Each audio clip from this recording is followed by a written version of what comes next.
Aja Sofija ili Sveta Sofija je bivša pravoslavna patrijaršijska crkva, kasnije carska džamija, a sada je muzej u Istanbulu, u Turskoj.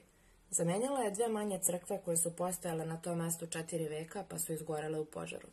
Nova Aja Sofija izgrađena je za samo 5 godina u periodu od 532. do 537. godine za vreme vladavine cara Justinijana. Ona je izgrađena sa nezamislivom ambicijom i inovativnošću i to ne samo u arhitektonskom smislu. Unutrašnjost ove građevine ukrašena je apstraktnim i nefiguralnim ornamentima.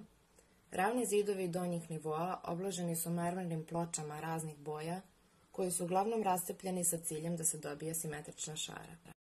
Gornji zakrivljeni zidovi prekriveni su u potpunosti geometrijskim i cvetnim mozaicima na zlatnoj podlozi.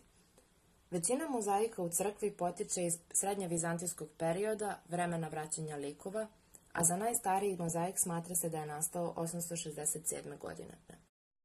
Ti mozaici uglavnom predstavljaju portrete svetaca i vladara, gde možemo da primetimo menjanje stila tokom godina. Figure predstavljene u mozaicima nemaju međusobnog dodira jer je priroda kompozicije zahtevala formalnu smirenost. Čitava građevina podeljena je na 3 broda, a na svakom od njih nalaze se široke galerije. 24. novembra 1934. godine ova građevina je pretvorena u muzej, što je do danas i ostalo. Možemo se složiti da u vizantijskoj arhitekturi nije stvorena više ni jedna građevina koja bi se mogla meriti sa veličanstvenošću Aja Sofija.